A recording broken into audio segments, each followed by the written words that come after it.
Hello, everyone. Welcome to the Millennials Are Old podcast, where you know what, Brian? It's been a long time since we reviewed an album.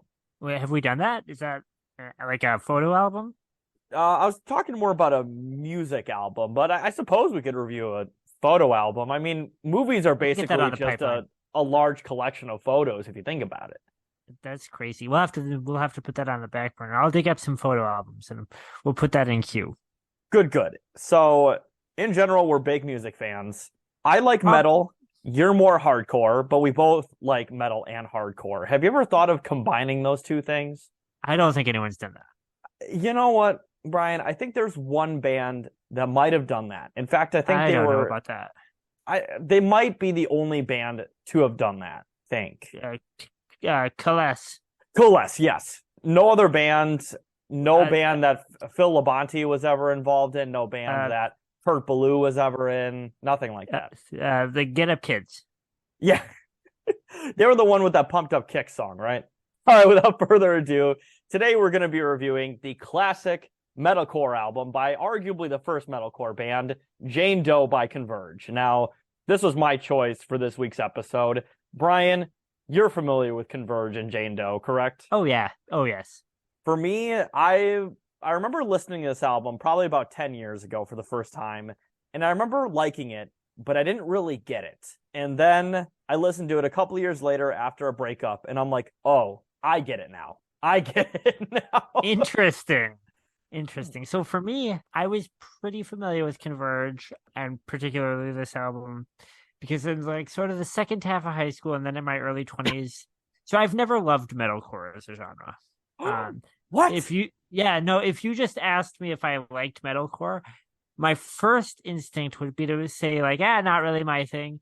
But then I would go down to thinking of it, and I'd think, well, I like Converge, I like Coalesce, I like Caven. That my theory of the three C's of '90s metalcore. But then, I like the first couple releases by Race Trader a whole lot, and then I'd get to thinking about it, and then I'd realize that I sort of have listened to a lot of it. What I kind of revert to is I really like late 70s and early 80s hardcore. And so in high school, when I was just deep in like 70s and 80s punk and hardcore, I was also always looking for like something from the 90s or 2000s, something that felt new, that felt like sort of an extension of that. And at the time I didn't really have, I was in Northeast Wisconsin. I wasn't really around any sort of cool like punk scenes to find stuff that was actually like kind of like local and underground like that. So I was just kind of grasping for whatever I could find. And one of those bands that I kind of found is just trying to think like what's like a modern hardcore thing that's sort of different and coming out of that. And one of the bands that you'd keep hearing about is Converge. So I did really enjoy this album for a long time.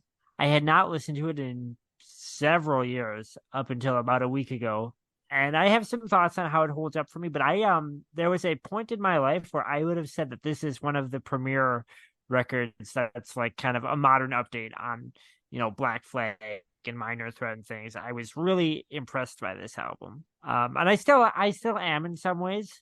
But that's sort of my history with this album. Very much so. And unlike you, I am a huge metalcore fan. I've been a metalcore fan since I was like in high school.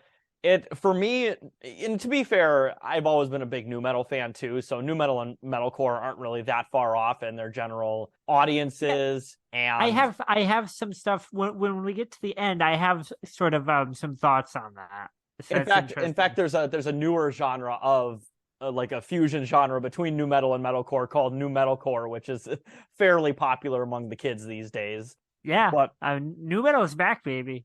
it is. In fact, I saw an article recently that said that new metal internet search results are the highest they've been since 2004. So I think that's very Awesome. interesting. But yes, I love metalcore, and like I said, I remember listening to this album probably about 10 years ago, not getting it. After a particularly nasty breakup, I remember revisiting this album and it really clicked for me. And finding out that this was a post-breakup album, it was written to be that specifically, I'm like, that makes so much fucking sense. Yep. It really does. It does. It's from for better or worse, down all the way down to the title.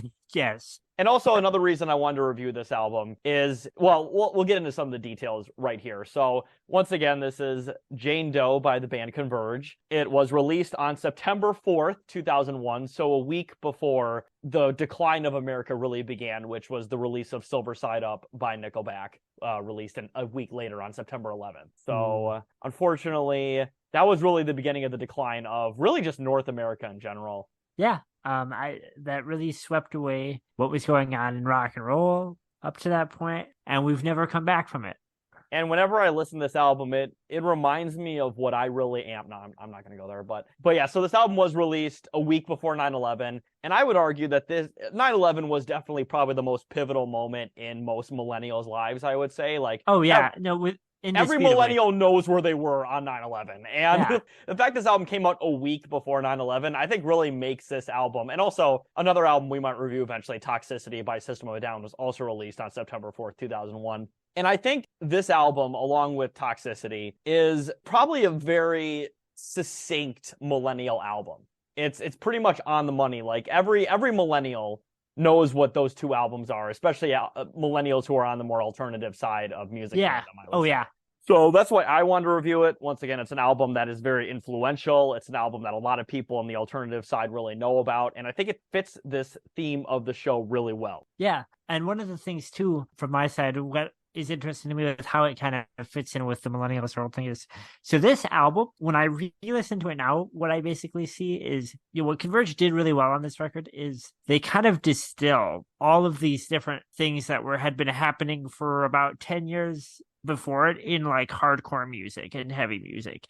There's all this different stuff coming out of the 80s and out of hardcore stuff that has nothing to do with grunge. You have the noise rock thing, and you have this post-hardcore thing and shit that you would, a little bit later start calling emo and things. But these are all threads in like hardcore that are kind of bubbling up and percolating. And this album, it really does seem like Converge have sort of folded in all of these elements of sort of how hardcore was breaking apart throughout the 90s into this album. Yeah, 100%. You can definitely hear a lot of, definitely 90s metal and hardcore influences being converged.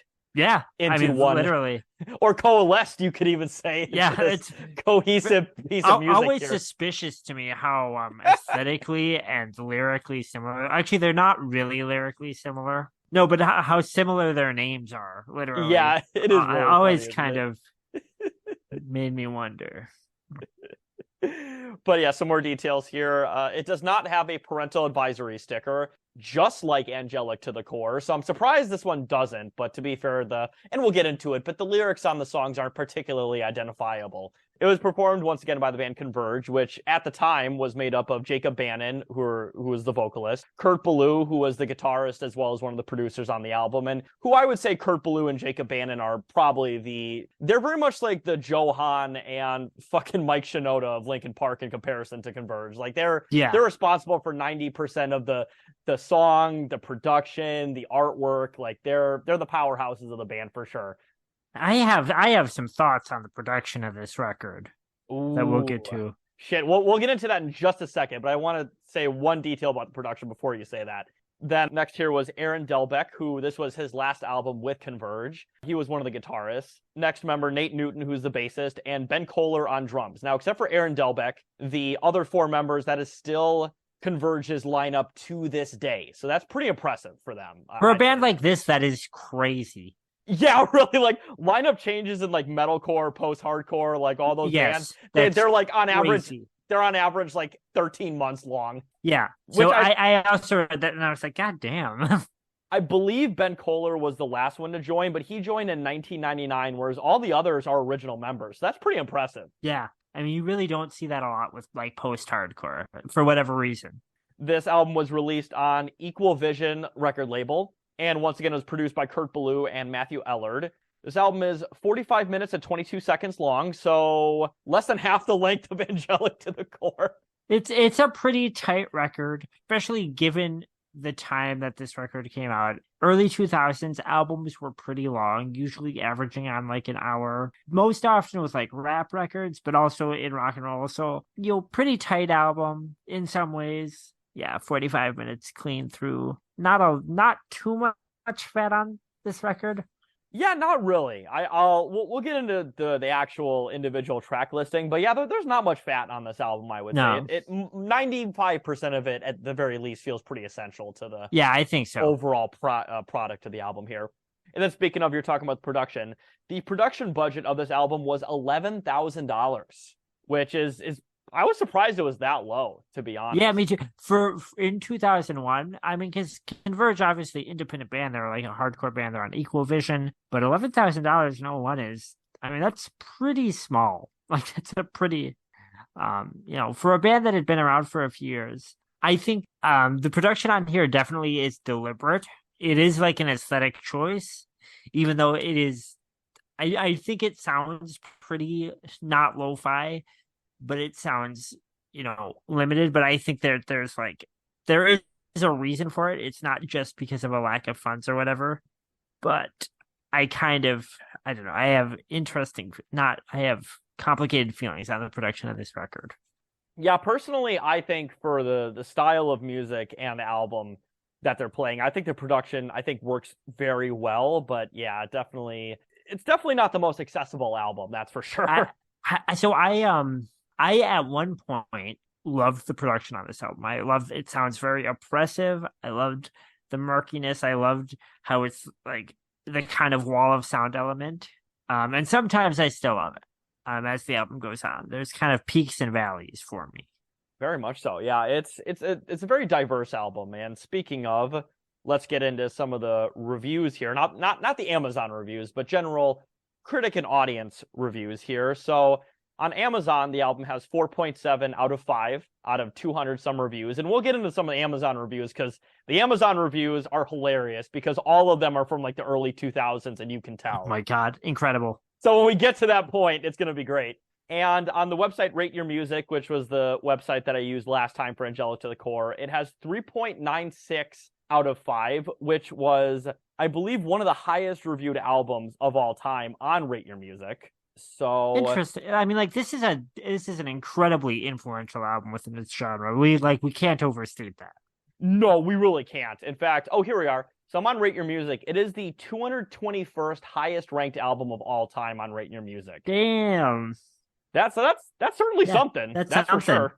And then to the critical analysis. So some of this is retrospective and some of this is contemporary. So, and I'm just going to power through these. So AllMusic gave it 4.5 out of 5. Kerrang gave it a 5 out of 5. Pitchfork gave it a 7.7 out of 10. Sputnik gave it a 5 out of 5.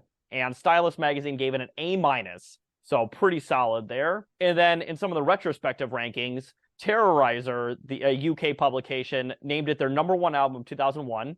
Decibel named it the 35th best album of all time from the year 2007.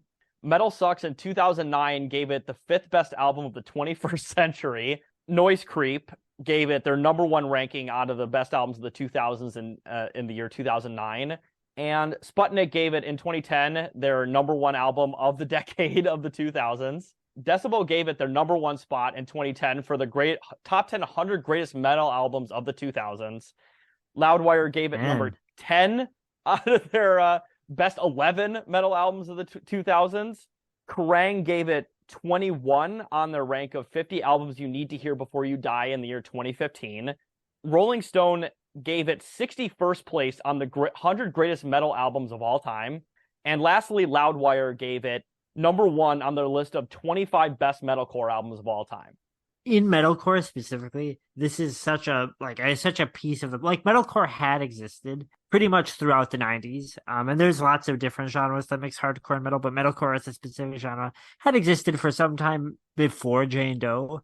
But Jane Doe comes out and it really is everything that album is building into, kind of packaged together in a way where all of these ideas are springing forth in it. At the same time where that had never really been, I think, put together quite this way before. Yeah, for sure. And I don't quite know, even though I do love this album, I don't know if I would give it my ranking of best metalcore album of all time, but I would argue it's easily the most influential. It's the most influential. My favorite metalcore album is probably Until Your Heart Stops by Cave In. Could be Give Them Rope by Collapse or something by Race Trader. Probably something by one of those 3 bands. But probably Until Your Heart Stops by Cave In. I'm curious because I know it's not quite the same, but obviously their origins are pretty similar. I would argue mathcore is just a different variation of metalcore. Yeah, I would say so. I think mathcore is so they're both coming out of hardcore at the same time, both coming out of, hardcore is kind of fracturing by the end of the 80s. It's turning into emo, it's turning into noise, it's turning all to all these different things. I think the difference is maybe where they're tuning it because math rock or mathcore or whatever is going to be more focused on like the weird time signatures, which are definitely in a lot of metalcore, but they're very upfront and the aggression is kind of secondary.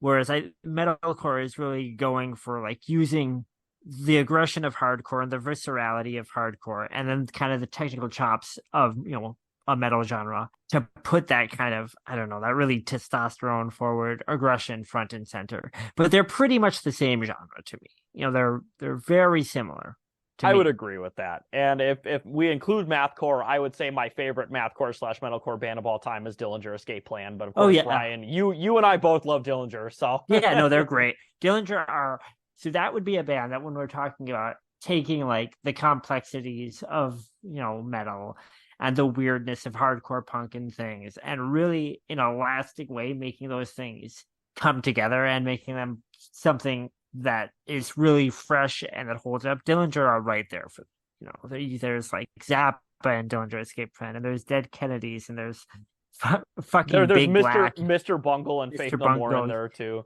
Yeah. Yeah. I mean, if we're including in our metalcore thing, if we're including Dillinger, it's probably Irony is a Dead Scene for me. But I would say that album, Dillinger to me, almost too weird for me to call them metalcore.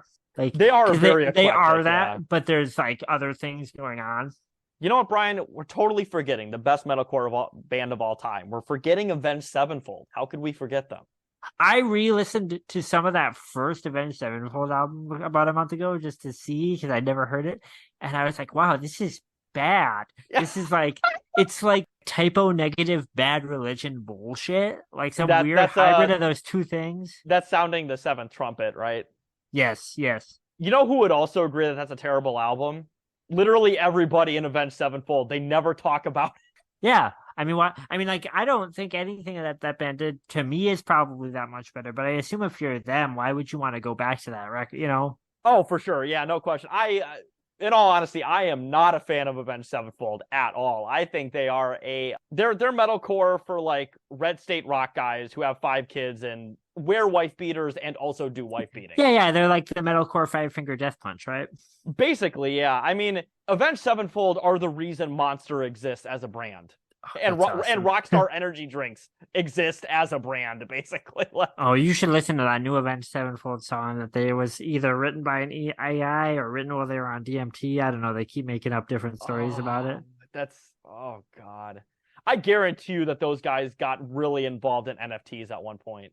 Oh yeah, I think they did. But anyways, let's get into some trivia here before we get too into the weeds of metalcore. So once again, first trivia fact I have here is one I mentioned earlier, that this album was released a week before 9/11. The next fact I have here is the entire album was recorded on 6 reels of 2-inch tape at 3 studios and mixed into. It was mostly recorded at Q Division Studios next to James Taylor's recording booth. So I thought that was interesting. When I think of Converge, I don't think of James Taylor, but I mean, I wonder if James Taylor was able to hear anything that was going on next to his booth and what he thought of it. He just hears a guy just screaming, "You'll stay gold," and he's like, "What the fuck is this?" Yeah. And then the next fact I have here is Nate Newton, who was once again the bassist of this band, stated in an interview, quote, "I remember all of us wanting to write a hardcore record the kids were going to hate," unquote. Matthew Ellard, engineer and producer of Jane Doe, said he saw the album as a quote-unquote big rock record rather than a metal record. And Kurt Ballou has stated that Jane Doe is the first Converge album that he is quote-unquote proud of from start to finish, which makes sense because I've listened to Converge albums before Jane Doe, and they are fantastic, but they're still very much a band that are trying to figure out their place. They're coming out of hardcore still. Exactly, 100%. Still fucking fantastic albums, but definitely not. They hadn't quite perfected it until Jane Doe.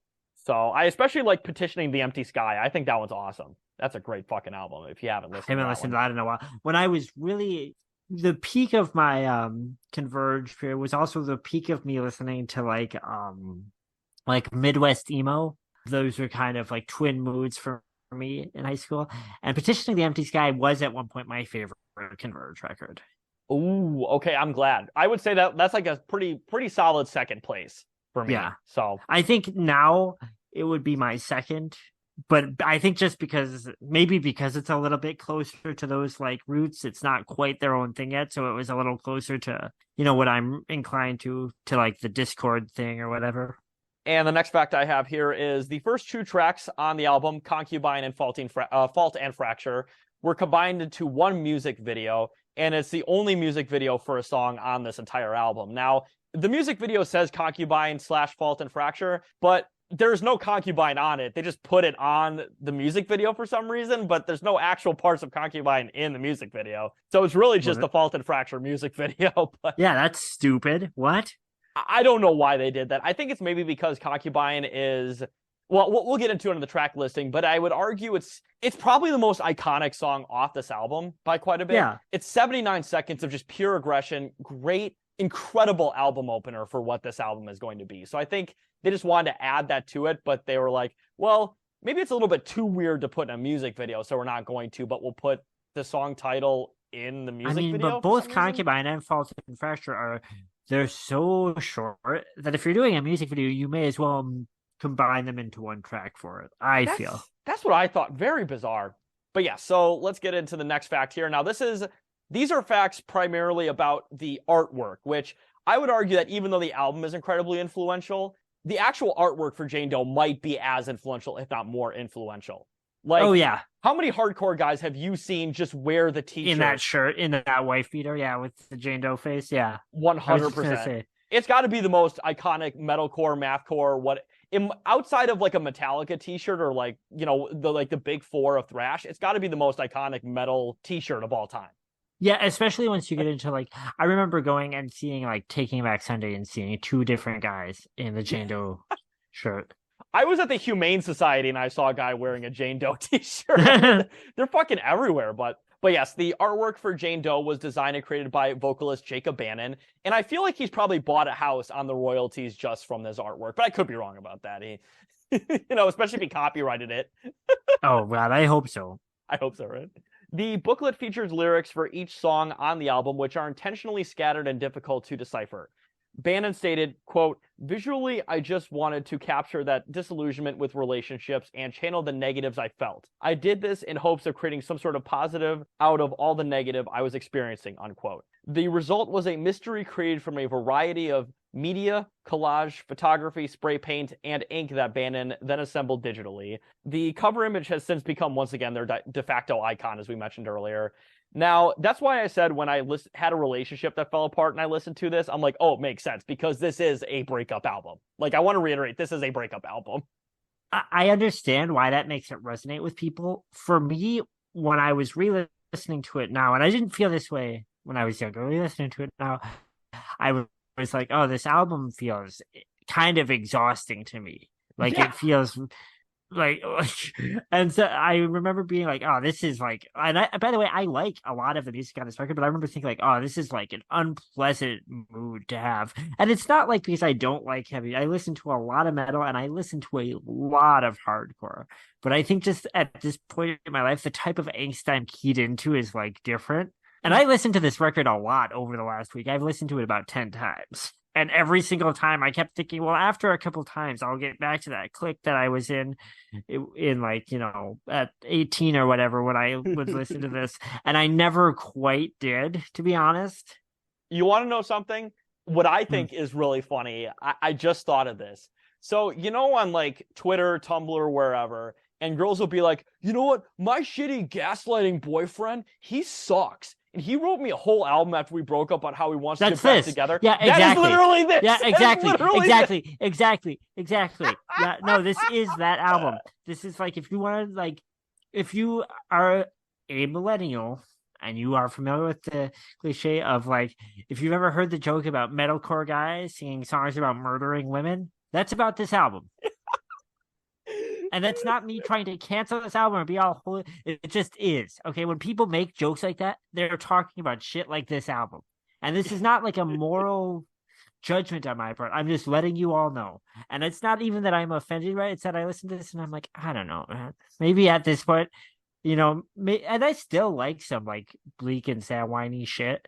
But maybe now I'm a little bit more like, maybe I'll just go on and put on like Ski Ball Grand Union or something, like something that's not maybe not more political, but not again, Yeah. isn't like a concept album about a woman.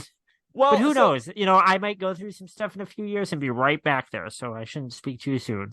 I would say if a guy wrote an album similar to this and like a month later he's like, well, that's my therapy. I'm not mad anymore. I'd be like, Yeah. you know what? Good for you. But if a guy listens to this and is mad about it for years and is stewing about it, I'd say go to therapy, my dude. Exactly. And listening to this album over the last week and thinking about the breakup album, I kept thinking about a couple other records that I really like that are breakup albums. And one of them was a record by the early 80s, kind of hardcore adjacent punk band Agent Orange, called Living in Darkness, which is probably my favorite breakup record ever. But it's kind of like, it could be about a breakup, and it's also kind of about them being rejected from like the punk scene for being kind of a power pop band, and it's also kind of about major labels courting them and them feeling uncomfortable with it. And it's about all of these things kind of interchangeably.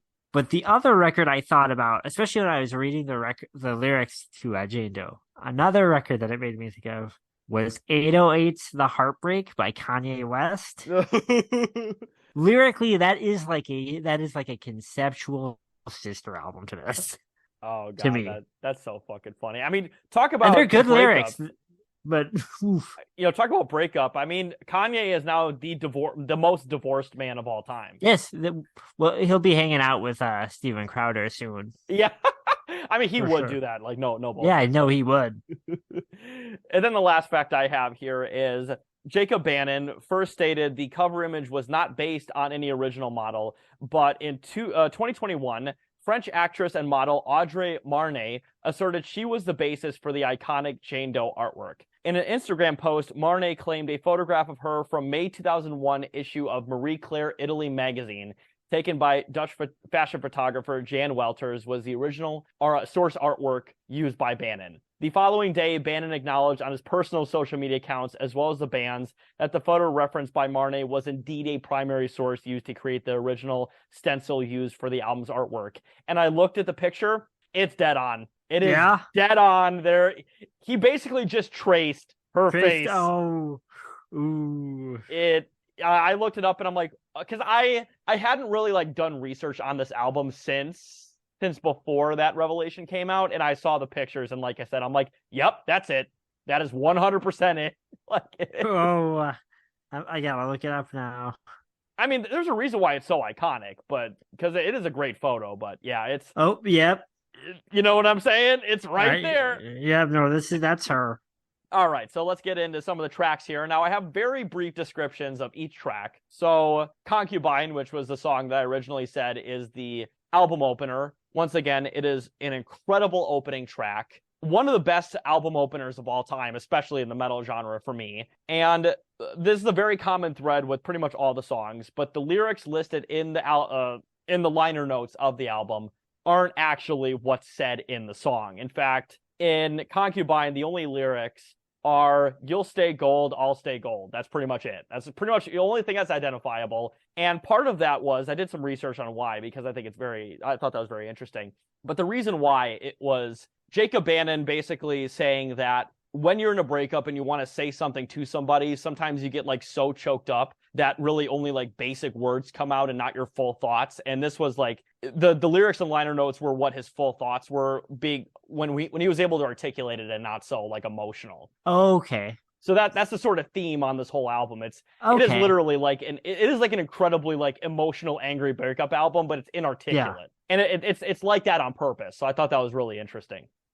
I am glad that I know that, because I would not have made that whole connection myself. Yeah, and I mean the actual liner notes lyrics are pretty good, but like I said, 95% of the lyrics on this album are not in the liner notes. They just aren't. Most of the songs have only very, very short identifiable sentences, and that's really about it. Other than that, it's just basically noise. Not to be cynical about this, can I give you another possible reason for that? Ooh, let's hear it. Having in my life sang some hardcore songs. Sometimes you write lyrics and they're kind of long and they're good and they're very saying a lot of things. And when you're playing a really fast, aggressive type of throaty, shouty music, sometimes once you're doing it, those words don't quite come out that way because it's a very, very fast genre. And so sometimes you end up trimming the actual words in the song. Yeah, and the lyrics of this. I'm not saying that what he is saying isn't true, but I think the thing I'm saying also makes sense.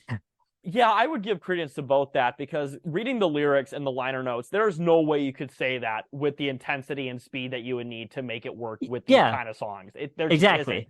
And also with Concubine, this is the second shortest song on the album. So once again, great opener. We're getting right into the next song, which was once again the only music video for this song, which is Fault and Fracture. Another fantastic song. This one's about 3 minutes and 6 seconds long. Just hits very hard and very fast. It gives you just another feeler on how fast and aggressive this album is going to be. And some of the only identifiable lyrics are Fault and Fracture. That's really about it on this song too.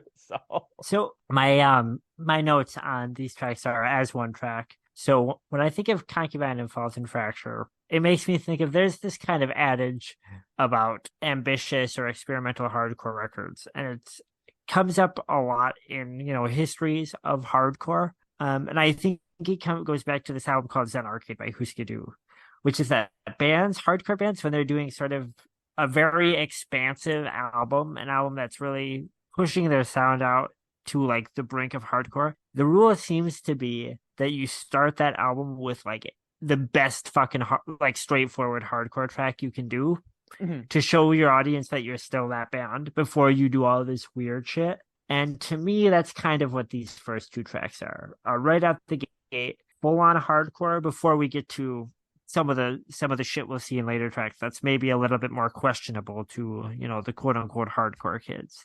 Having said that, for me, right out the gate, this last week listening to this, and this is a thing throughout the album, but I think for me it's most apparent on these first two tracks, and then it sort of levels out, and it doesn't bother me. The drums are so much higher in the mix than everything else, and I can tell listening to it that it is that it's like a deliberate choice, that it's a stylistic choice. But sometimes I'm just like, God, I wish I could hear a little bit more of what the bass was doing and what the guitar. You can hear the guitar to these kind of pig squeal leads at the end of, lines and things periodically. But when it's not doing that, everything except the drums kind of falls into this, kind of washes over you in just this panicked noise. And that's a very, at one point was a very cool thing to me when I was younger listening to this. And I was surprised to find that when I listen to it now on these tracks, on the simpler tracks where there's maybe less dynamic stuff going on, the more straightforward hardcore tracks, that kind of kills it for me a little bit, having everything bleed together that way. But again, I do understand that it's an artistic choice to do that and not like faulty production or something. Yeah, no, I totally agree with that. I think especially for some of the slower songs, you could hear some of the more identifiable instrumentation. But yeah, the drums are very powerful on this album. I'll just say that.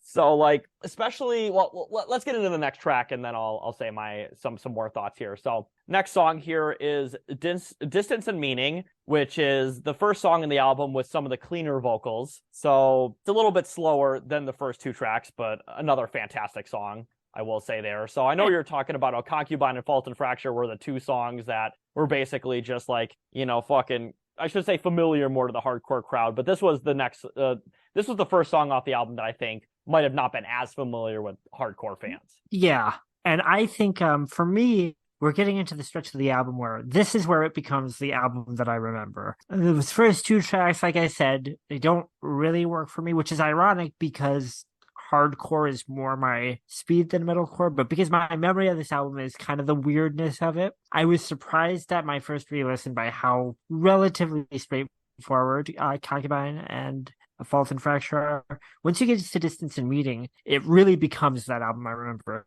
It's got this very weird time signature on it.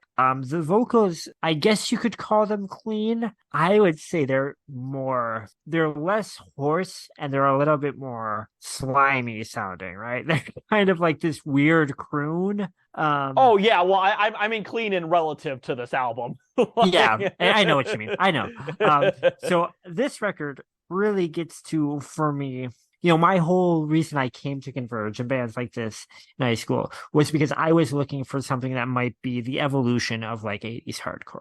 Because I didn't want to listen to two bands in the 90s and 2000s that just sounded like they were ripping off Black Flag and Minors, rather just sounded just like them. That seemed pointless. So I come to Converge and Coalesce and shit looking for something that I think is an evolution of that. And Distance and Meaning is one of the tracks on there that to me does get to that. It's kind of to me one of the more punk feeling because it's a little bit weirder. Not a little bit. It's actually, for metalcore at the time, this is a weird track. It's got this weird kind of slink slide groove to it. It's almost kind of bluesy in a weird way, which is a thing that they come back to a couple of times on this record. What it really reminds me of in a weird way, sort of like has similar musical themes, I think, to the album My War by Black Flag. The guitars on it sound really thin and it sounds really slow, and it kind of moves at the pace of like a wounded deer. Yeah. Just kind of staggering along. This is when you get to the Jane Doe that hits for me is on tracks like this. Yeah, and My War, even though I do love My War, the second half of My War, yeah, it is very slow. It is very slow. I mean, I love it. I fucking love every fucking second of that record. Oh, I do too, 100%. Talk about a record that hardcore kids were gonna hate. Oh, and boy, did they hate it. They fucking hated My War when it came out. But that is sort of well, you obviously know meaning. Oh, I'm sorry. You obviously know the stories of My War and how they were like literally assaulted at shows for having long hair and shit. Yeah. It was pretty ugly at that point. I mean, it was never pretty during Henry Rollins' Black Flag years, but it was particularly ugly during the My War era when they all had their hair down and Rollins is looking like Jim Morrison. Yeah, but and he's wearing those shorts that he never washed, and that's all he wore all day. What a hunk! That's my man. That's my dad. Yeah. But that's kind of, and I don't so much mean track two of My War. I more mean track one, the kind of weird jazzy rhythms and things, and these kind of thin, kind of shattery, deranged guitars. That's kind of what Distance and Meaning reminds me of. No, I can definitely hear that. That's for sure. And then the next song, Hell to Pay. Now, this is one that's a little bit slower than the previous three. And it's also the one that I think we were talking about how the drums are overpowering. This is the first song I've heard where you can hear identifiable bass and guitar parts, which I appreciate. Yeah, and the bass, when you can hear the bass on a Converge record, which you cannot nearly enough of the time, but when you can, it sounds so good. Yeah, I mean, Nate Newton is a fucking fantastic bassist. You can very clearly hear it. This track gives me, this is really a dirge, and I mean that in a good way. You have to think, we're coming off the first two tracks, which are just these blistering hardcore tracks, into this weird kind of jazz punk song, and then following it, what is like a funeral dirge, like kind of like, it's the closest Converge could ever get to actually doing a blues number. It's what Hell to Pay is. Yeah. No, I totally agree with that, especially like the bridge and the latter half of the song are definitely that. Yeah, and I have to assume, and I think this is true throughout Converge's career and true throughout this album, but it really comes across here and then later on in the album it comes back to, I have to assume that they all were fans of the band Neurosis. I'm actually not familiar with Neurosis. Neurosis, famously the slowest band in hardcore, just a bleak, kind of almost industrial, noisy dirge of sound. But yeah, this song, when you're talking about this being a record hardcore kids will hate, this song feels so slow for a band with core in their genre. Yeah, 100%. Yeah. And, you're talking about the My War comparison. I think this song definitely has a lot of My War comparisons to it, too, to a certain extent. I think so. We're getting, this really is the stretch of the record. The next few tracks were, from Distance and Meaning and a few tracks on where the album really works through, where they're really showing off like every trick that they have like in their pocket, No, for sure. And then speaking of, let's get into the next track here, Homewrecker. Now, this is once again another just heavy, fast. The lyrics are once again unintelligible, and the only lyrics I was able to identify was "No love, no hope." So that's certainly something. So, and here, this is where them going back more to a hardcore thing. This works for me, and maybe it's because it's coming off of the dynamics of the last two tracks. But this song is basically just locked in kind of aggro groove that just pummels through. Kind of has some New York hardcore vibes. You know, it could be like fucking Cro-Mags or something, if not for the unintelligible vocals. You know, so this is another one. This song does hit for me because this is them going like, you know, the way it feels in the narrative of the album is like, oh, we've shown off a little bit, we've done some kind of weird things, and now we're locking back into this hardcore thing, and it's really tight and just pummels you.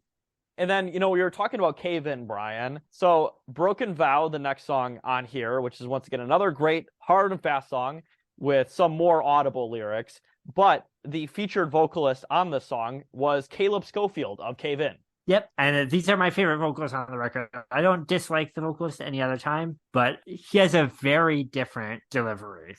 Very much so, yeah. It was definitely cool hearing him, because in general, maybe I'm wrong about this, but of course I love metalcore. There's different variations of metalcore, from like the Orange County scene to the New England scene to the like Midwest scene. But in my opinion, I think that the Northeast New England metalcore scene is probably the best by far. Yeah, and it's cool hearing all those bands actually work together. I think when I think of metalcore and what that means to me, that is sort of what I think of. Even though I also think like the Midwest scene has a lot going for it, but I also think that the Midwest stuff is it's a different thing. It's more politically charged. Oh, yeah, very much, especially like Race Trader and stuff you're talking about earlier. Race Trader and Kill Your Slave Master and things. No, absolutely. And, we talk about metalcore, maybe that's a little bit more accessible, but talk about metalcore bands really working together to create a scene. I mean, and they're not my favorite metalcore band by any stretch of the imagination, but Killswitch Engage is probably the band that made metalcore into a international genre. Like a unified genre, yeah. They gave it like they're not my favorite metalcore. I mean, they're not my favorite anything really, but I mean, they gave it like kind of a masthead, I think, for like these kind of disaffected kids, especially in the early 2000s, to kind of come through on. Oh, no, for sure. And like Adam Dushkowitz, the guitarist, he is responsible for probably producing half the albums that came out of the New England metalcore scene. Like, it's crazy how many albums that guy has produced. Like, it's insane how many albums he's produced. He's produced albums from Acacia Strain, All That Remains. We were talking about Race Trader. He produced an Arma Angelus album, As I Lay Dying, August Burns Red. Like, so many fucking bands. Shadows Fall, Under Oath. Like, he's produced so many albums. I like Arma Angelus, and I feel like that's so embarrassing. What a cornball band, but I think they're pretty cool. And I will say, I've seen Killswitch Engage live before, and Adam, he's a really funny ass dude in real life. He is. Yeah. He is great on stage. He'll always have like some funny fucking story in between songs that actually makes you laugh. So seems like a really nice guy. And he also loves just dressing up in like, talk about corny. He always dresses up like he's on the like exercise equipment, and he talks like in a wrestler voice when he's saying stories. It's pretty funny. I mean, that's cool as shit. Yeah. Yeah. That's awesome. I think if you were to see Killswitch Engage, you would enjoy them, even if you're not a big fan of the music. I think you'd enjoy their antics quite a bit. Sounds like it, yeah. So, but yeah, definitely the New England metalcore scene is easily my favorite, just because of how much they all work together to create an actual scene. Whereas a lot of the other bands, there were bands here and there, but like, Kansas City and like fucking Chicago hardcore scenes and metalcore scenes weren't really like talking to each other all that frequently. Yeah. You know what I'm saying? Like the Chicago metalcore thing is almost like it's going on at the same time as the Midwest emo thing, so it's all kind of fluctuating with that, The next song on here, Bitter and Then Some, which I described as the prelude to Heaven, Inner Arms, which is the next song, is another good hard and fast song once again that feels like a prelude to Heaven, Inner Arms, and a solid breakdown in the second half of the song that ends it. I really love the breakdown in the second half of the song quite a bit. I don't really like Bitter and Then Some that much. It's fine, and it works. It fills a spot that's necessary in the narrative of the album. It does lead into Heaven in Her Arms, but I think after getting these three really dynamic tracks that all kind of show different things that Converge were going for. But it kind of feels like a retread of some of the simpler things that we've heard so far. And it kind of, for me, it kills the momentum a little bit. So from Distancing, How to Pay, and Homewrecker, we've got like folding in everything they've learned from these different outgrowths of hardcore going on throughout the 90s. You see them taking little bits from old school hardcore. You see them taking bits from bands like Heroin and bands like, fucking Christie Front Drive and all this weird shit and John Zorn or whoever and filling it in together. And then to kind of have them after that go back for a little bit to, just kind of this loud, fast, wall of noise song. It's a little bit, deflating for me. No, I can definitely understand that. And then we're talking about the song earlier, but Heaven in Her Arms is the next song on here.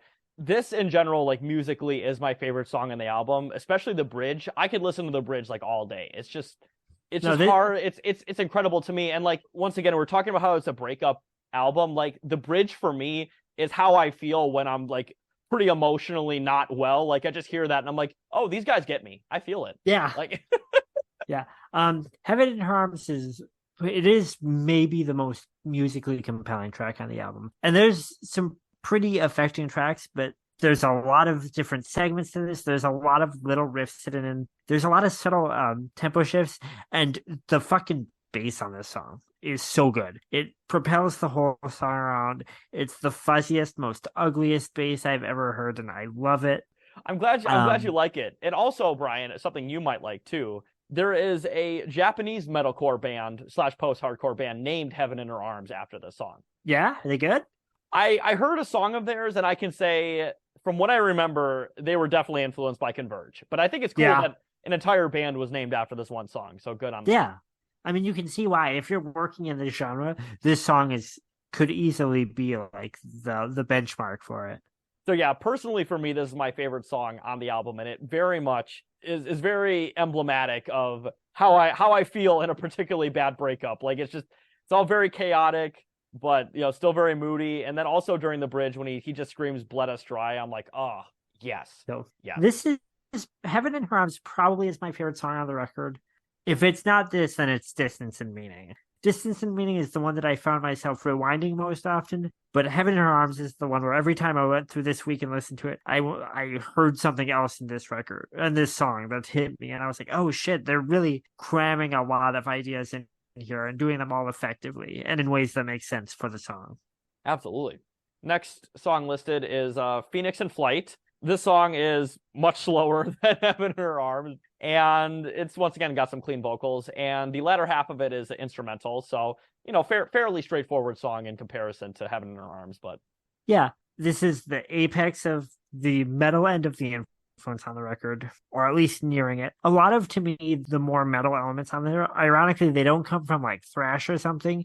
There are a lot of kind of sharp lead guitars and things that kind of stand out against the rest of the tracks. It's almost like power metal leads at times. Yeah, and that's kind of what I get in this song. And then there is, more than any other track, there is for me a strong like a coursing vein of like early emo in here. You can hear something like I Hate Myself or Rites of Spring or something, which is kind of, to me, that's a pretty clear, if not an overt influence, then something going on that Converge were aware of throughout their existence. But this song you really hear, you'll hear this and you almost think like, oh, this sounds like an early 90s or late 80s emo band. Oh, for sure. Next song listed is Phoenix in Flames. Now, this is the shortest song in the album. I believe it's only about 43 seconds long. And to be honest, it just kind of seems like an experimental filler track. Yeah. Don't have anything to say about it personally, but it is. I will say of the hardcore songs, I would say there are 4 pretty simple hardcore songs on this. This is probably my favorite one.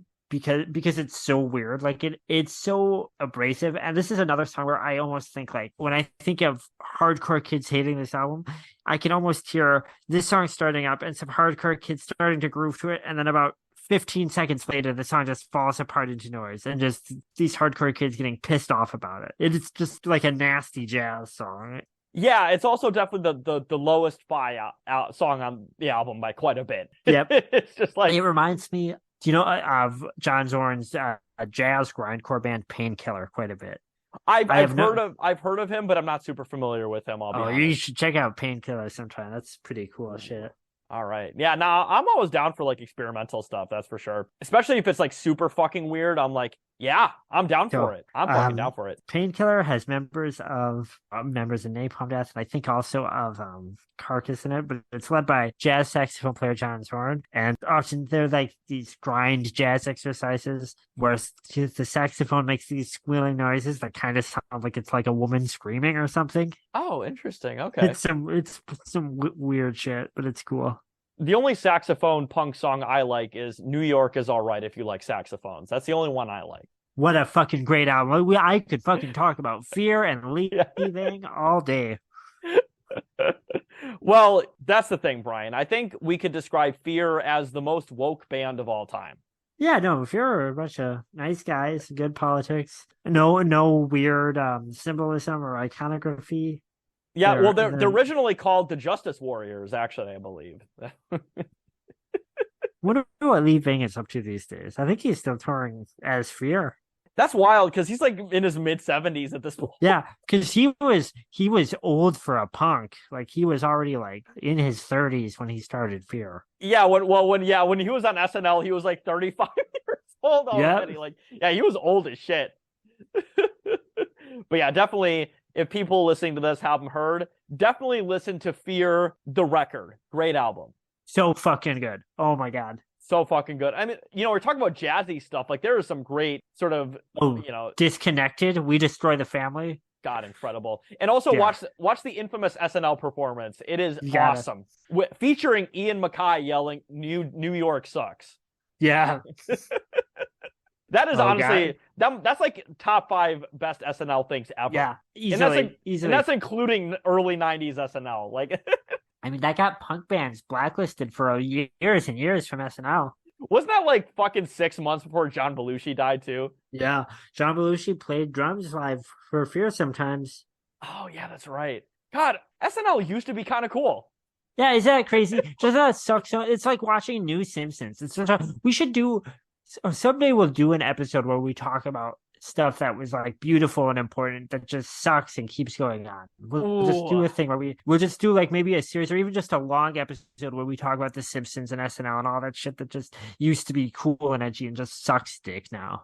Well, speaking of things that don't suck dick, let's get into the second to last track on the album, Thaw, which is a, once again, great hard, fast track, mostly screaming, but so not very many identifiable lyrics. But this song is once again hits very hard for me, and I like it a lot. So this is another one that I feel like I keep contradicting myself because I'm saying, well, some of these straightforward hardcore tracks don't work for some reason, where it's like they're too simple or whatever. But then this, like Homewrecker, it's like locked into a group. It's very kind of militant sounding, just kind of beating you over the head, screaming, pushing through. I mean, the feeling I get when I listen to Thought is like, oh, we're heading into the climax. They're like getting us ready to like fucking bulldoze us over with our last track. This is, for me, it's like they're rolling out the carpet for the title track. No, 100%. And then speaking of title track, let's get into the title track here. Jane Doe. It is by far the longest song in the album. It's literally a quarter of the length of the entire album is this one song. It's like 11 minutes and 34 seconds long, I believe. I love this song. It is a great album ender, I think. I fucking love it. Yeah, so the title track to Jane Doe is kind of a recap of the album. So the whole album has like a narrative flow to it. But then within that, just the title track, Jane Doe, has a complete narrative flow that kind of summarizes the album you've heard, condenses it down to its kind of hottest bits, and it really shows Converge, again, for one more time, showing you every little weird thing that they've done throughout this record. They're pitting you with it one more time and showing off this weird idea, this weird reference point, whatever it is. And it's all in this track. It's not my favorite track on the record because it's so long, but if you like this record, this is an amazing track. It's everything that they do on it done in a deliberate way for a reason, one more time, as good as they can do it. Yeah, 100%. Yeah, you're talking about long. Hardcore and metalcore songs in general tend to be long when they're 4 minutes, but when it's 11 minutes and 34 seconds, we're getting a whole album's worth of. Yeah, that's like prog territory, exactly. Yeah.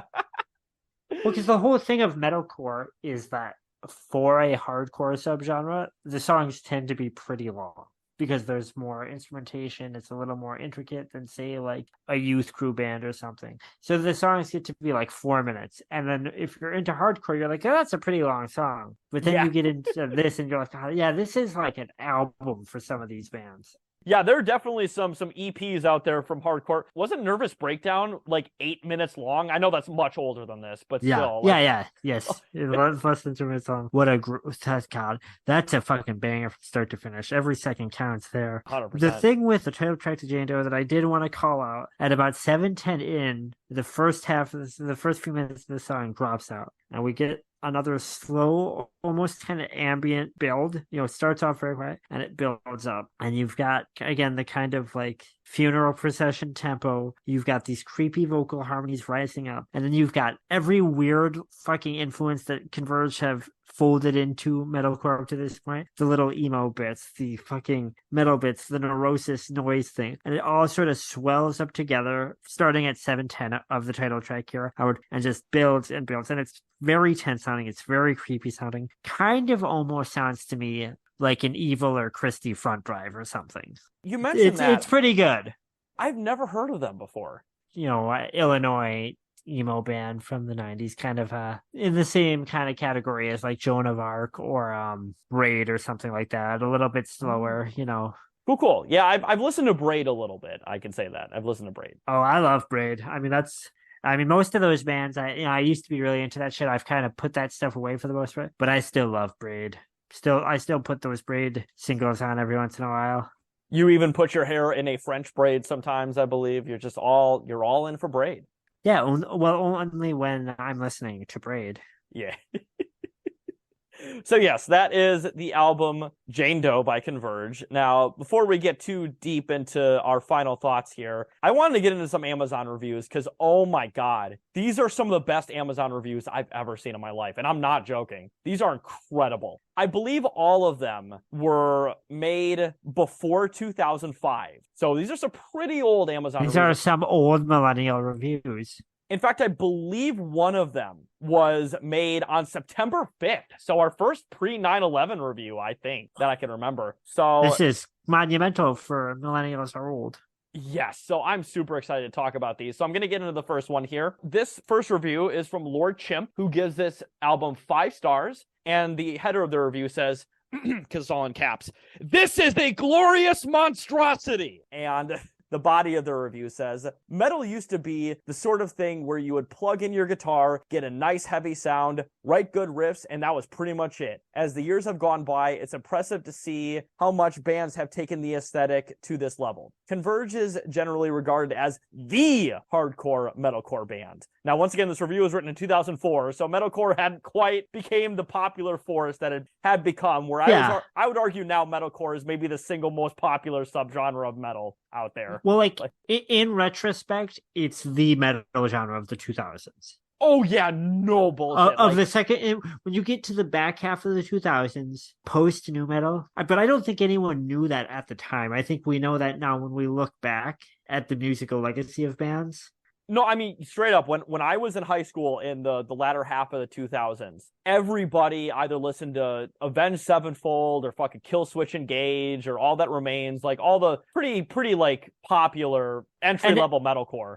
And metalcore kind of, because of that, it had kind of, in the back half of the 2000s when we were going to high school, it's hitting like the emo kids and the Warped Tour kids. It's also hitting like your actual metal kids, your like stoner metal kids who maybe also listen to like death metal or something. Maybe not all of them, but a good amount of them. Yeah. And then it's also got kind of like your butt rock guys are also kind of into some metalcore. It was hitting a lot of demographics that were pretty disparate. No, for sure. All right, continuing on the review here. I don't really know what those terms mean when he said hardcore metalcore. Great.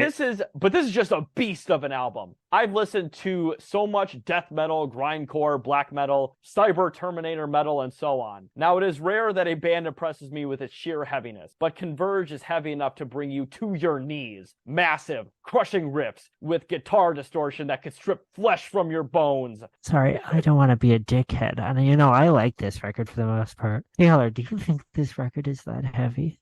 No, Not really. And I don't mean that in a value judgment. I mean just mean like in the scope of metal music. That's Yeah, why I I love feel like these. an asshole now, but it's like That's why I love these reviews, because these are all like 20 plus year that's old reviews. awesome. Heart-stopping grooves of exploding shrapnel and deliriously thick walls of sound. As a compadre recently said while we were discussing this album, when Concubine kicks in, hold on to your fucking chair. But real heaviness is not This just is a cool. sound. This is so 2000s. This guy is Yeah. fucking this Reddit ass guy, man. This is Lord Chip, Yeah, Lord Chip. this Yeah. GBS motherfucker.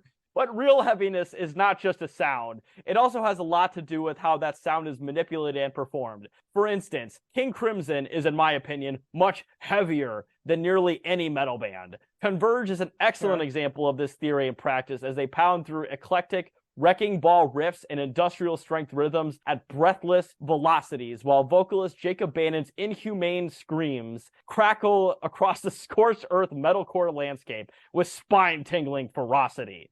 Yeah, I mean, I don't disagree with this guy. On the moments where he sings rather than screams, he has a sort of weird indie voice.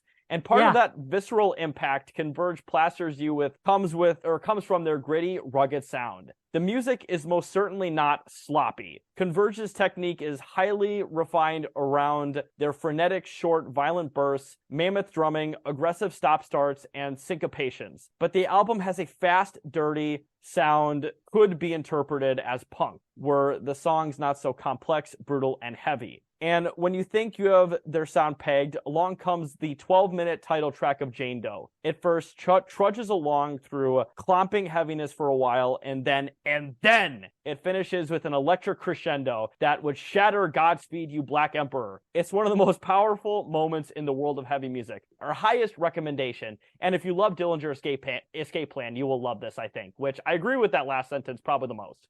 I think I do. I would be willing to bet that, you know, every once in a while you get like a wild hair and you're like, today I'm going to clean my apartment and I'm going to listen to nothing but metalcore, which could conceivably happen. For me, I think I would be listening to a lot of Dillinger, and then I even though I said earlier that I wouldn't really call them metalcore because they're so much weirder, I'd probably listen to a lot of Dillinger and then like a sprinkling of Coalesce and Converge to kind of like as like an appetizer to it. Having said that, well, I'm making fun of Lord Chimp for calling himself Lord Chimp and just the way he talks. I don't disagree with this review. In fact, he kind of described the title track almost the same way I did, I think. Yeah, 100%. Yeah, it's great because, like I said, all these reviews are from like 20 fucking years ago. A lot's changed in metal since then. So to just be like, I don't know what metalcore means, and it's like, metalcore. And now everyone that's into metal knows. Yeah. Yeah, 100%.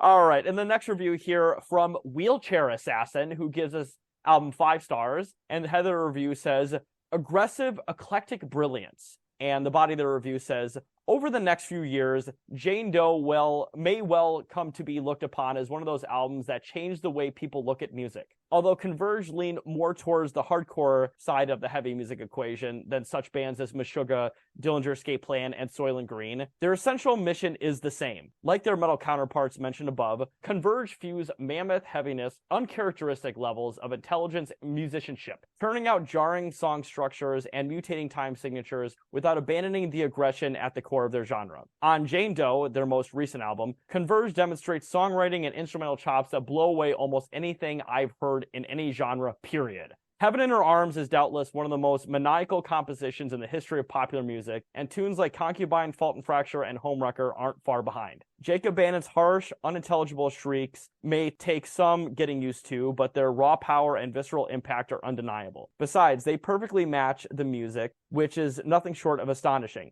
The guitars manage to find a completely harmonious balance of math metal heaviness and hardcore brutality, and Ben Kohler's drumming is positively sick. Remarkably, when the band slows things down, it's every bit as effective as the heavy stuff. Songs like Distance and Meaning, Hell to Pay, and Phoenix in Flight substitute a doomy, genuinely creepy atmosphere and snatches of melody for the sonic carnage that's typically on display. The result is a genre-busting album that is eclectic as it is creative. And then there's the closing title track, which is an awe-inspiring culmination of everything that's come before it, clocking in at more than 11 minutes. It's a mountainous epic that grabs your attention from the first note and never lets go. Between Jacob's mix of tortured screams and soaring clean vocals and the band's intricate and enthralling music, this song contains more power than most bands will be lucky to summon up in an entire career. With Jane Doe, both the song and the album, Converge have both stepped outside the hardcore genre and maintained a solid rooting in it, resulting in brilliant music that all open-minded listeners should be able to enjoy, period. Now, I mean, I agree with pretty much all that. I do, except for when all open-minded listeners, like, I mean, this is within heavy music. This is pretty accessible, but I don't know if I would just be like, oh, do you consider yourself an open-minded listener of music to just anyone? And then be like, you should listen to Jane Doe by Converge. But I'm just nitpicking now. If I met like a Pink Pantherist fan and I'd be like, hey, you want to listen to something? And I wouldn't show them this. I'll be honest. You wouldn't be like, well, if you don't like this, it must be you're not open-minded. No, it's funny and I mean, kind of cool, reading such an old interview and having someone be like, oh, this might be like a really important album within the genre and to people in a few years. And to just be like, oh, looking back and be like, oh, that's exactly what happened. It's cool that people could tell even then, Yeah, 100%. That's why I really liked these Amazon reviews, because like they're old as shit. They capture a very specific point in time, but they're reviews like in fucking amber. Yeah, just reviews that I think perfectly capture the metal atmosphere at the time. All right, so let's get into the next review here. Now, this is the one I mentioned. I just looked it up. This was written on September 5th, so the day after the album came out, 2001. So this album, we were talking about how these reviews just capture a feeling in amber. Holy shit. A pre 9/11 review on here. This is going to be great. Weird. So this review is from Sexual Jeff, which is, you're talking about another like something awful ass fucking username. Yeah, no fucking shit. Who gives this album 5 stars. And the header of the review says, the best metal album I may have ever heard. And come on! Yeah, to be fair, this was a day after they bought it, so I mean, I'm sure. Yeah. So they were just like, "God damn!" They just heard it. They're like, "Bro, I gotta fucking write a review now." And there wasn't really anything else like this at the time within metal. Yeah, okay, yeah. Okay. Yeah, once again, this review was written a day after it came out, so you got to give them a little bit of leeway here. But that's understandable. This might have been the first Amazon review for this album, to be honest. Yeah, no shit. And the body of the review says, words cannot describe how amazing this band is. They are the most brutal, insane metal act I have ever heard. But they are not just tough. They are amazingly talented songwriters and lyricists. Jacob Bannon has the most death-rattling scream, one capable of inducing heart failure in the elderly and possible bowel leakage in anyone of any age. Anyone who is either a fan of hardcore, metal, or simply of musicians at the top of their field, you must own this album. It is the best release by Converge, which is impressive considering how good their other albums and split EPs are. Converge makes Slipknot look like trick-or-treaters. No major record label can ever contain this sound, and that's the way it always should be. And that's the review. I can't, like you said, be down on this. He had just heard the album. It was brand new. This is groundbreaking album in the genre. Like, yeah, I get it. I mean, I can't. I love the line that Converge makes Slipknot look like trick-or-treaters. Well, no shit. Slipknot already look like trick-or-treaters because they're in masks. I'm glad you had the same thought. That's so great. Slipknot, what is this? Like, you're trying to do something like, oh, it looks like it's Halloween here. Yeah. Hey, look at these Slipknot guys. They really are wearing costumes. Oh, you're wearing some costumes there? What are you, shock rock? That almost reminds me of, and we'll never talk about him on this podcast otherwise, but when MGK was really butthurt about Corey Taylor not going on his album, and he's like, you guys are so fucking lame, like, fucking wearing your masks and stuff. You should be cool like me, like grooming 13-year-old girls and playing music for teenagers when I'm like 35 years old. That's way cooler. Wait, Taylor, you think that it's a weird guy that gets into pop punk at 35 years old? You know what that's the thing, You don't think that's what a normal man in his 30s does? It starts making like Blink-182 covers?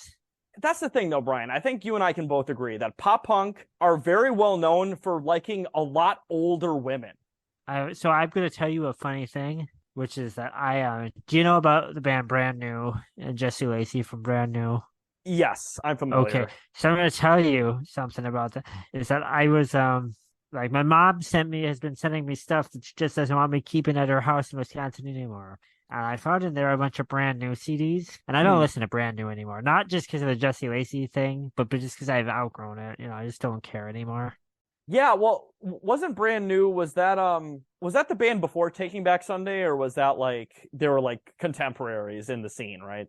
Hey there, everybody. This is Taylor with a quick editor's note. Unfortunately, Brian was having some technical difficulties, so he had to switch to his old audio equipment. I apologize for the drop in quality on his audio for the rest of the episode. With that out of the way, thank you very much for listening, and let's get back to the episode. Brand New came out of Taking Back Sunday. Jesse Lacey of Brand New was originally in Taking Back Sunday. The lead singer for TBS fucked his girlfriend, and then they stopped being friends. He left the band, started Brand New, and they became rivals, like the East Coast West Coast feud of pop punk. But they were just Long Island to Long Island feud. That's all. Yes, just too long, just stupid bullshit. But Jesse Lacey, was it in early 2020 or late 2019, was outed as being a sex pest. And I was flipping through these stupid Brand New albums and just thinking I'm thinking, what am I going to, because I don't want these anymore. I'm over them. In the first Brand New album, all of the members have their driver's licenses in the liner notes. And you look at all the other members of the band's age, and they're all like 16, 17 when that came out, and Jesse Lacey's like 25. Oh, so he was hanging with a bunch of high schoolers.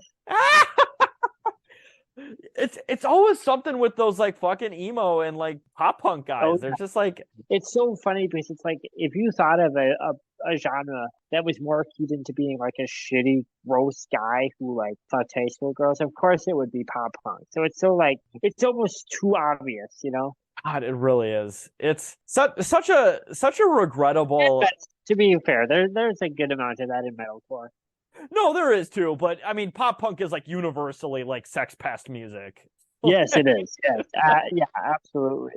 All right, and speaking of somebody who may be a sex pest, that's mean. But I will say this person who's with our last review here is a fucking asshole. I'm just going to put that straight out there. So the last review I have here is from the Amazon user, None of Your Damn Business. That is their username. And they gave this album 1 star. And the header of their review says, just awful. And the body of the review says, this album sounds like nothing more than a few guys who turned up the overdrive in their amps and then slowly moved their guitars back and forth from the speaker, all to the beat of a guy who clearly hates his drums and has sadistic feelings for things made of brass, in particular cymbals. As for the vocals, all I can say is, wow. If you've ever seen the Simpsons episode where they say Mr. Burns lives next to the Shrieking Sheik and you hear said person shrieking, you'll have an idea as to how this guy sounds. If not, basically picture any of the Banshee-like villains on Scooby-Doo, then add 10 years of smoking and a complete lack of anything remotely close to musical talent to the Banshee whales, and now you're starting to understand. I've watched a lot of Scooby-Doo, and I don't think there's very many shrieking villains in it. Yeah, this guy's stupid. It's making shit up. Yeah. Upon first hearing the album, I thought, I get it. It's a big joke. It seriously made me laugh. Possibly more than Mitch Hedberg's R.I.P. CD, and definitely more than American Pie 3, but it seems they're quite serious. On that note, I don't get it. For an album that sounds like there was heavy shortwave radio interference with the recording equipment and a man asleep at the studio controls, they sure have a whole of a hell lot of fans. It's really hard for me to fathom how anyone was able to put up with these guys in their studio. I guess maybe the attraction is that this is music in its rawest form. It truly gives the impression that, hey, any jerk can do this. I don't agree with that at all. This is pretty fucking hard to play. I don't agree with that. I'm not like this huge, I'm not the biggest fan of this album. I enjoy parts of it a lot, and then there's stuff that leaves me kind of go, this is just objectively wrong. This is someone's dad hearing it. Like, this is someone walking past their fucking kid playing it and hearing it through the walls of their house and going, what is that? Speaking of on that tangent, there was, and I don't like these guys at all. I think they're fucking scumbags. But the React series on YouTube where like they get random kids and old people and whoever else to like react to YouTube videos or whatever. Yeah, I've seen those around. There's one where a bunch of old people react to System of a Down, and they're playing Chop Suey, and the guy's like, oh, this is terrible. There's, like, no rhythm at all. And it's like, for Chop Suey, yes, there is, you fucking boomer. Like, shut the fuck up. Well, it's like, and by the way, I can understand being someone who hears this album and is like, I don't get it. This isn't really, like, I can understand that being like a fan of it. Even if you're like, maybe you're a fan of a different type of metal or you're an older if you're into like, maybe you're into Iron Maiden or Sabbath and then hearing this, I can understand being like, I don't get it. But it is objectively wrong to say like anyone can do this. Yeah, Like every note of this is very deliberate. yeah. You give me 5 years of guitar lessons, and I might be able to play a shitty version of one of the songs on this album. This is pretty intricate stuff. I'll just say that. Yeah. And the rest of the review says, and the need for people to live vicariously through the deeds of others shines brilliantly through the popularity of this work. In short, What? if you're the type of person who longs to hear what a band would sound like if its members were all locked in a closet since the age of 2 and then finally shown the light of day and handed some instruments, then this is absolutely for you. It's truly art, in quotation marks. One positive note of this CD is the deep lyrics. Track 2 really got me going with the thoughtful rah, rah, rah, rah, rah. And I was thoroughly moved by the ending rah, rah, rah, rah, rah of the closing track. Really deep stuff. And you know what? You talk shit about this guy, but this guy signed off as Brian. So why did you write this review, Brian? Well, I was going through some stuff at the time. I was lashing out. I really didn't. But like, I mean, the thing with the lyrics too is that it's like there's a lyric sheet to this album. So even if they don't line up to the tracks, you could read the lyrics to these songs. Brian, we were talking about this album and being maybe if somebody who was like a fan of different metal bands listened to this, but this review was written, I believe, in like 2003. So you would have been like what, 12 years old at the time, like 11, 12 years old. Yeah. And you were in your Pink Floyd phase? I'm back in my Pink Floyd phase, baby. I've been back there for a few years now. Yeah. But yeah, I would have been. Yeah. This would have been a type of music that in 2003 I would have hated because I was listening to the Beatles and Pink Floyd and the Doors, and that's all I listened. I don't even think might have been listening to the Clash. I might have been dipping my toes into that new wave. No, for sure. And you were talking about how like, yeah, a lot of boomer people who would listen to this album may not have gotten it, but I think you told me at one point that Coalesce made an entire cover album because their vocalist's dad hated their band. Yeah, they did a Led Zeppelin tribute album because the vocalist was trying to reconcile with his father. Apparently, it didn't really work. So I love Coalesce. I'm not like a huge not a huge metalcore guy. I really like this record by Converge, and I love Coalesce. I love Give Them Rope, and I think their Led Zeppelin cover album is so fucking fun. It is. It's a great fucking album. And somebody who's never been marketing metalcore, well, his dad didn't like that even. So yeah, I mean, as somebody who's not a huge fan of Led Zeppelin, I like it when people try to at least give the band the respect that I don't think they deserve. But it's cool that they tried. I have some back and forth. My opinions on Led Zeppelin are similar to my opinions on Converge, where it's not quite for me, but when it works, it really works. I will agree with that. I would say out of like all the big like legendary like dad rock bands, they're definitely my least favorite by quite a bit. I would agree with that very much so. Well, we're here because listening to this, of course, got me revisiting Cave and Coalesce because I'm a big proponent of this theory of the 3 C's of metalcore. That's not a joke. But this got me reading about those bands. Of course, I still love Cave In. Even like beyond metalcore, into emo, into post-hardcore, into like political kind of punk. I think Cave In do all those things really well. But I was reading about Coalesce. You know what their vocalists' main influences are? Vocally, he's influenced by Phil Anselmo. Lyrically, he's influenced by Maynard James Keenan. Neither of those are bands that I necessarily would think of for Coalesce. But then when you hear those two things, you're like, oh, that totally makes sense.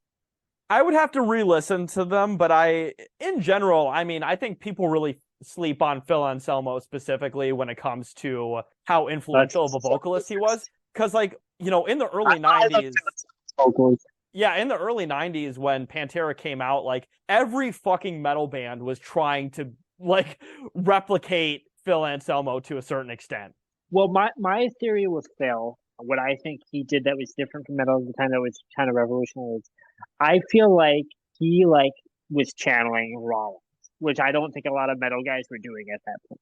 And I think that's the thing that really stood out was he was taking like that kind of really visceral, almost spoken word Rollins thing and bringing it to metal. Yeah, for sure, because Phil Anselmo was the only one of the Pantera crew that started off in punk and not in metal. a big hardcore guy. And in fact, his record label now, I feel like I'm embarrassing myself for revealing how much I know about Phil Anselmo when he's a big fucking piece of shit. But Yeah. his record label is called Housecore. He's done more hardcore punk than he has, and metalcore than he has, groove metal or whatever. Yeah, well, and that's the thing though too, right? Is, of course, Pantera are very well known for being a metal band and like obviously that. But I think it's interesting too because like listening to pre-Anselmo and even when Anselmo joined, they hadn't quite gotten to the level that Pantera would become. But it's amazing listening to their old stuff because Pantera pre-Anselmo is awful. I think it's cool. I think Metal Magic. I'm not even kidding. It's not Pantera to me. It's not what I want, but I think it's pretty cool. It's not the worst of all time, but when I think of Pantera, I just don't think of that, which is hilarious. It's like they're like two completely different bands. Since we're already here and we're Yes. already on this tangent, can I give you my through line here? Oh, let's hear it. So that early Pantera stuff that's really corny and stuff, that's them coming out of 70s hard rock, obviously. So it's Van Halen, it's ZZ Top, it's Aerosmith. But the thing is, you can trace all those influences into later Pantera after Anselmo takes the lead and they become really heavy, because that's where the groove comes from. It's like taking the intensity of hardcore and thrash, but that groove that Pantera is known for, that's coming from like ZZ Top and Aerosmith still. So that's like a fundamental part of that Pantera mixture. Sorry, I love that band. I feel, and again, you don't have to tell us that Phil Anselmo's a big piece of shit. I'm very aware. I just want to talk about a cool sounding band for a second. It's funny. I was watching my favorite music critic on YouTube, Finn McKenty, otherwise known as Punk Rock NBA, who is the guy with probably some of the shittiest music takes on YouTube, and that's saying something. I can't watch his videos. They keep getting recommended to me, and I'm just like, no, I don't need that. Nah, his opinions mostly suck, and he is a quasi-reactionary, and his wife is like a straight up like Vietnamese Gusano type. She sucks. Don't watch his videos. Not cool. And he was talking about Phil Anselmo's various antics, and he's like, "Well, but I don't think Phil Anselmo's racist." And it's like it's pretty obvious Phil Anselmo's racist as shit. Yes, he is. He's super racist. Like, there's no question about that. Like honestly, that's a contrarian opinion to say Phil Anselmo isn't racist. Like he is toyed with like legitimate like white supremacist Nazi symbolism for decades. He is very clearly racist. Straight up became a Morrissey fan because he found out Morrissey was racist. Yeah. They found out they both liked skinheads, and then they liked each other. And also when he went to that show a couple years ago and screamed white power while doing a Hitler salute. I mean, he was talking about white wine. Yeah, ridiculous. That's the dumbest excuse I've ever heard in my fucking life. And also back in the 90s when he would talk about how cool, like he literally says like, I'm proud to be white on stage. And then, the song 5 Minutes Alone, which is a banger. He's talking about reverse racism in it. And like, I'm going to get you alone, 5 minutes alone. Yeah. Wasn't it because like a black kid got assaulted at the show and and then one of the things they were playing with symbolism wise was the triskelion, which is a common white supremacist symbol in like South Africa. So it's like there's no question he's racist. I'm sorry, there just isn't a question on that.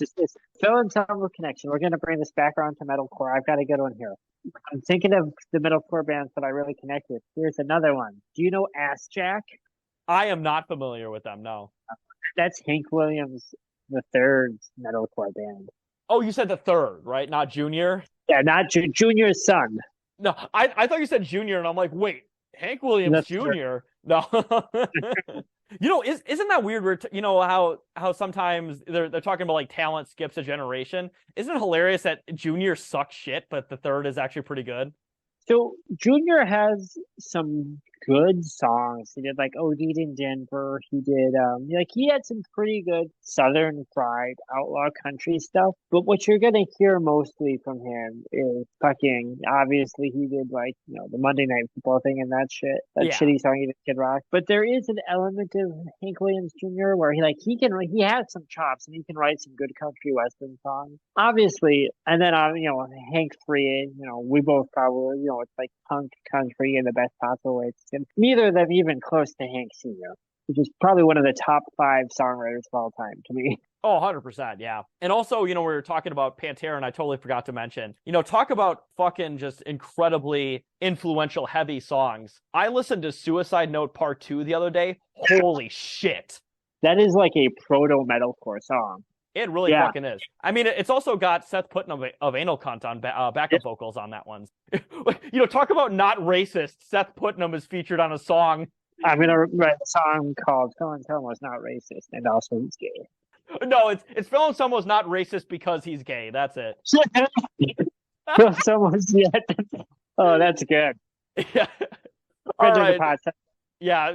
Rest in peace, friend of the pod, Seth Putnam. Absolutely. Should we do a G.C. Allen episode sometime?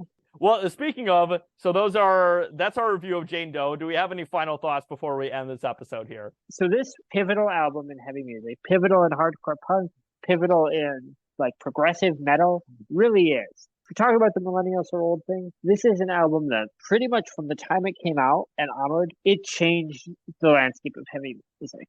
There are bands that have come since this record who I would say I like more, but are so clearly indebted to it. There's bands that came before it that are maybe to me like purer in the sense of their hardcore roots or whatever.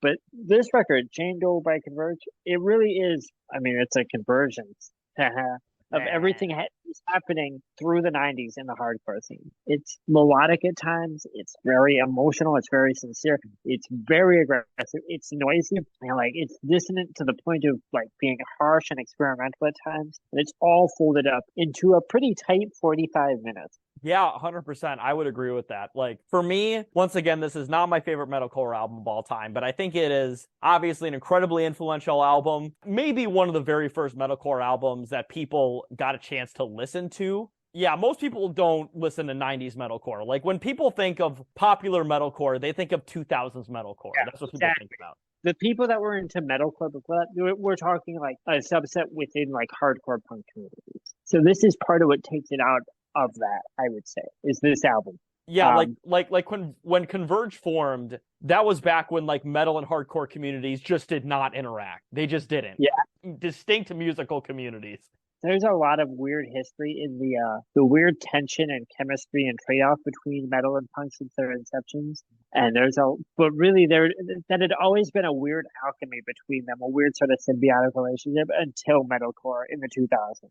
I do have one other thought that I wanted to get to that I forgot to, I meant to earlier. I feel like this album is kind of like touchstone record for a lot of kids who were into nu metal kind of getting into a more quote unquote mature type of music. I think when you look at the nu metal revival thing that started off in, I don't know, maybe the early 2010s or whatever, you're looking at bands like Amir or Sworn In, and you're seeing influences like, Sworn In are influenced by Korn and Linkin Park, Amir are influenced by Fred Durst and all this shit. But all of those bands also say Jane Doe by Converge. Along with all of this like nu metal stuff. I think for a lot of those bands, this album was sort of like the pathway into something beyond nu metal. Like I think a lot of kids that were maybe starting to outgrow it found nu metal, and specifically maybe did through this album. Emotionally, not and production wise, not too dissimilar from the first two Korn records.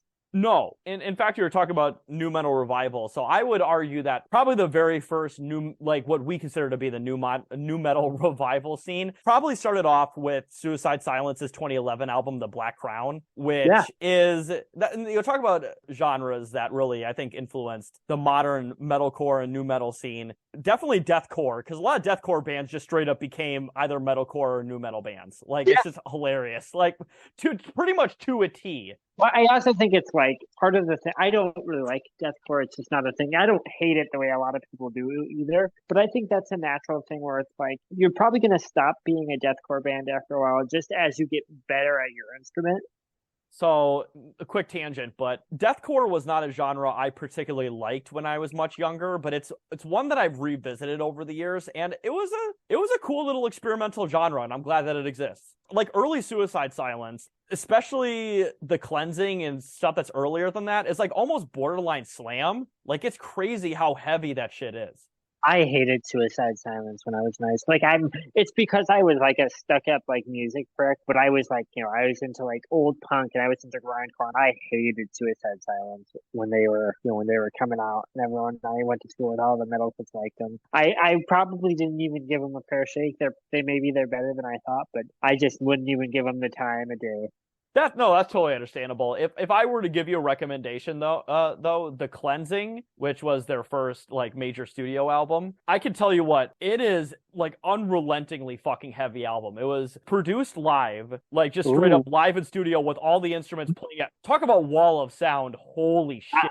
Well, okay, just it being live in studio is intriguing because I like that. It's intense. The song, I mean, there's a couple songs on here, but definitely Bludgeon to Death, which was, I think, like their first really popular song. Like, there are parts of that song, like I said, that are straight up like slam. Like, it is incredibly heavy, especially for how popular that band became. Like, it's just nuts. Yeah. Because, like, you know, back in the day with like deathcore and metalcore, it was like, oh, that's like gay emo music or whatever. But you listen to like Bludgeon to Death, and it's like, this is not gay emo music at all. Like metalcore, a lot of metalcore, like in Jane Doe is like gay emo music, and I like this record. Like I said, it's like if you're saying that emo is like for pussies and it's whiny and it's like too emotional or whatever, but guess what? So is fucking Jane Doe. Yeah, 100%. Like, I feel like when people say that about like like a lot of detractors of like, yeah, like certain deathcore are like, oh, it's gay emo music, and they probably think of like Pierce the Veil, and it's like, no, just listen to Bludgeon to Death. You will not find any threads that are similar to Pierce the Veil. I guarantee you will not find that.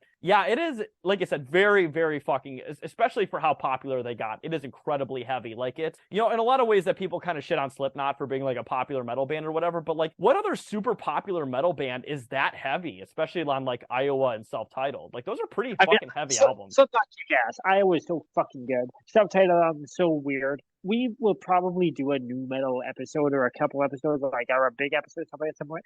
I was not listening to new metal until Taylor and I was probably mid-20s before I even gave a shit about it or tried. And Taylor's begging me, just listen to this first Korn album. And I do it, and I'm like, oh my God. And I just dove right in. So those Slipknot are so fucking, some of that shit's so good. The point that I guess I wanted to tie to is, I think Converge probably were a pathway for a lot of new metal kids into something maybe weirder. No, 100%. I would totally agree with that. Like, just in the same way that nu metal was a gateway genre for like 90s kids getting into more extreme music, metalcore was definitely that for like 2000s kids. Getting them maybe into more underground music from nu metal. Exactly, yeah. So like people who, you know, sort of shit on nu metal and metalcore, like everybody can have their opinions, right? But if it wasn't for those entry genres, people wouldn't have gotten into more extreme music. They just wouldn't have. And also, once again, deathcore is part of that trifecta as well. So yeah, it was very much like nu metal, and then like early 2000s metalcore, and then like late 2000s deathcore. Like those were like the most like prime examples of like entry level metal genres for various groups of like young teens and early adults to really get into heavier music for sure. Like if it wasn't for that, you know, I don't think blackened metalcore would exist. Like some of the bands that like so fun. Just take a heavy genre you like and just say, what if the production was just absolute shit? And it's like blackened punk. Awesome. Yeah, like, you know, if nu metal and metalcore and deathcore didn't exist, like bands that all the fucking annoying tastemaker hipsters like Death Heaven wouldn't fucking exist. They just wouldn't. Well, no, they literally Death Heaven. What's annoying to me about Death Heaven is they're just like a '90s emo band, but everyone's like, "Oh, it's shoegaze black metal." I guess. Yeah, and it's like, well, all those genres that all the tastemakers fucking hate, like, yeah, like, you know, fucking mid 2000s deathcore and like, you know, the cheesy ass metalcore of the early 2000s. It's like, well, if that didn't exist, all these bands that you fucking suck the dick of all the time wouldn't exist either. So, like, I don't know what to tell you. Just stop being metal by any definition after Sunbather. Yeah, I think they did. I mean, I think it just became like a straight, like kind of like indie band. All right, so we have been recording forever. So I am going to sign off for the night. This is Taylor. You can follow me at Carlos Chantor on Twitter.com. This is Brian. You can follow me at John Stab on Twitter.com. That's JONSTABB. I stole the name from the Dead Punk singer. Hell yeah. Have a good night, everyone.